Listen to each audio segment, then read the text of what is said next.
Hello friends, मैं विवेक राही स्वागत करता हूं आपका अपने YouTube channel Avengers of SSC maths पर। तो आज हम लोग पार्ट 3 में सीपीओ 2020 और एसएससी सीजीएल टायर 2 का 2020 के क्वेश्चंस देखेंगे। चलिए स्टार्ट करते हैं वीडियो को बिना देरी किए। कह रहा है, सुनीता ने 10% की प्रतिवर्ष साधारण ब्याज की दर से एक निश्चित अवधि के बाद कुल 20,400 रुपये का मिश्र धन प्राप्त करने के लिए 12,000 रुपये का निवेश किया। उपरोक्त मिश्र धन प्राप्त करने के लिए उसने कितने वर्ष तक निवेश किया होगा? तो हम देखेंगे कि 12,000 जो है उससे मिश्र धन प्राप्त कर रही है सुनीता 20,800। इसका मतलब हुआ कि टोटल 8400, यानी 20,800 में से अगर 12,000 घटाएंगे तो 8400 उसने इंटरेस्ट प्राप्त किया होगा एसआई में, और वो भी कितने परसेंट से? 10% से। तो ये 10% से अगर 12,000 का 10% देखेंगे तो इसका 10% हो जाएगा आपका 1,200 रुपये।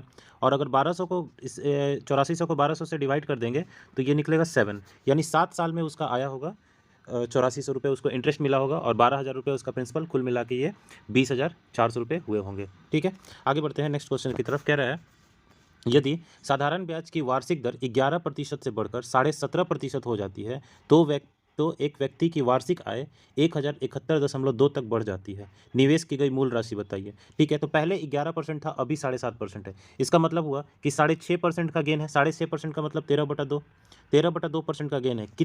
इतना गेन के चलते कितना गेन हो रहा है? 1,071.2 का गेन हो रहा है। तो हम कह सकते हैं कि 1,071 जो है, 1,071.2 जो है वो 13/2% का वैल्यू है। तो 1% का वैल्यू इतना होगा, डिवाइड करेंगे तो अब हमें क्या निकलना है? मूलधन निकालना है। तो मूलधन क्या होता है? मूलधन होता है, जो भी होता है 100% होता है।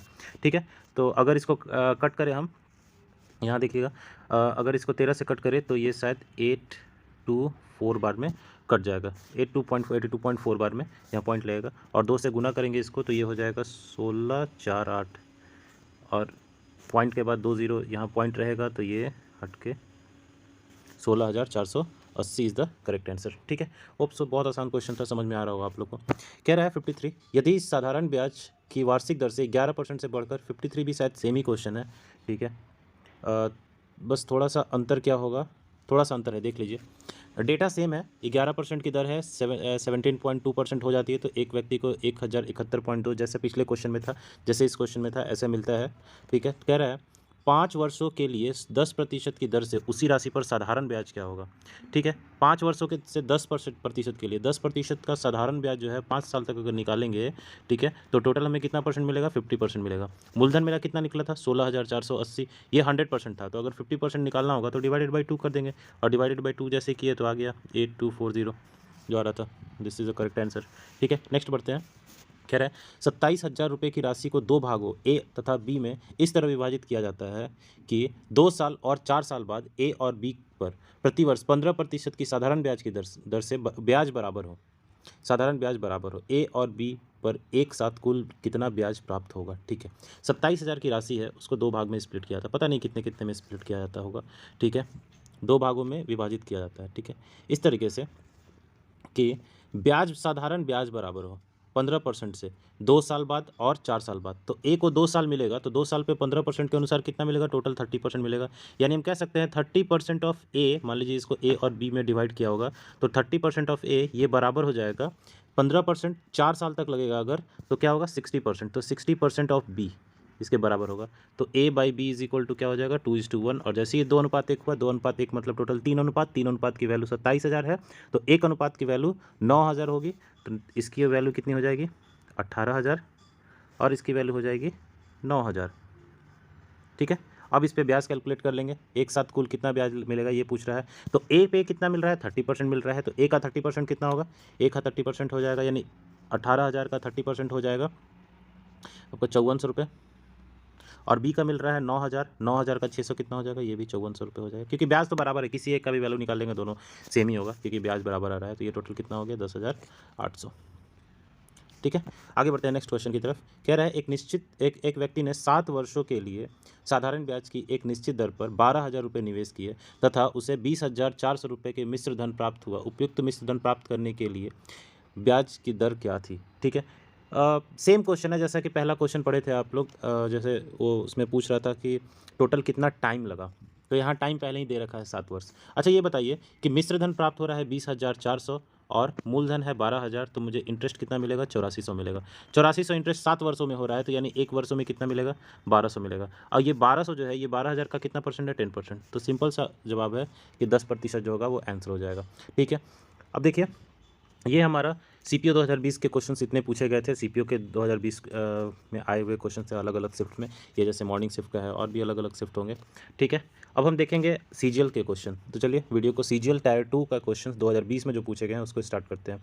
टायर 2 जो है तो होता है 100 क्वेश्चन के होते हैं, जिसमें प्रत्येक क्वेश्चन 2 मार्क्स के होते हैं नहीं, होते थे, क्योंकि अब जो है एसएससी ने अपना पैटर्न चेंज कर दिया है इस साल से।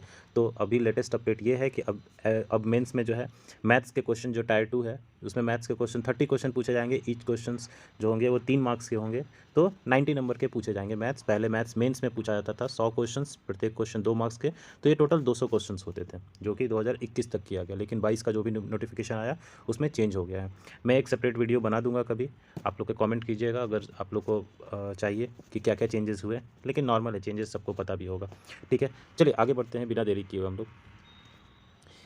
कह रहे हैं एक निश्चित राशि 3 वर्षों के लिए 4% प्रतिवर्ष, अगले 4 वर्षों के लिए 8% प्रतिवर्ष और 7 वर्षों के बाद 12% प्रतिवर्ष की दर से उधार दी जाती है। यदि 11 वर्षों की अवधि के लिए साधारण ब्याज 27,600 रुपये प्राप्त होता है तो यह राशि कितनी होगी? ठीक है, 3 वर्षों के लिए 4%, यानी यहाँ कितना मिल गया? टोटल 12%, 3 गुने 4। अच्छा, 4 वर्षों के लिए 8%, यानी यहाँ कितना? 32%। अच्छा, ये कितना हो गया? 3 वर्ष प्लस 4 वर्ष, 7 वर्ष हो गया ना। टोटल 11 वर्ष है। 11 वर्ष मतलब अभी रिमेनिंग कितना है? 4 वर्ष है। तो 7 वर्ष के बाद जो भी होता है यानी 4 साल तक, टोटल कितना हो जाएगा? 12%, यानी टोटल यहाँ पे कितना मिलेगा? 48% वैल्यू मिलेगा। ठीक है, यानी अगर कैलकुलेट करेंगे हम टोटल तो ये हो जाएगा 92% है। 92% की वैल्यू अगर 27600 है तो ये पूछ रहा है मूलधन कितने हो गए, मतलब राशि कितनी होगी। तो हम कह सकते हैं 92% का वैल्यू जब इतना है तो 27600 डिवाइडेड बाई 92 मल्टीप्लाइड बाई 100 जो होगा ये हो जाएगा मूलधन, यानी 100% की वैल्यू। और ये आ जाएगा आपका, ये 92 मल्टीप्लाइड बाई 3 करेंगे तो 276 आता है, यानी ये 30,000 सीधा सीधा आंसर आ जाएगा। ठीक है, आगे बढ़ते हैं नेक्स्ट क्वेश्चन की तरफ। कह रहा है ब्याज की दर पहले 2 वर्षों के लिए 6%, 2 वर्षों के लिए 6%। अब देखिए हम लोग क्या करेंगे ना, क्वेश्चन पढ़ते जाएंगे और डेटा को तुरंत लिखते जाएंगे। 2 वर्षों के लिए 6% यानी 12%, अगले 3 वर्षों के लिए 10% यानी 30%, और 5 साल के बाद की अवधि के लिए 12%। तो 5 साल के बाद टोटल कितना हो रहा है? एक व्यक्ति ने 7 वर्ष के लिए, यानी 5 साल के बाद 2 वर्ष के लिए लगा रहा है पैसा।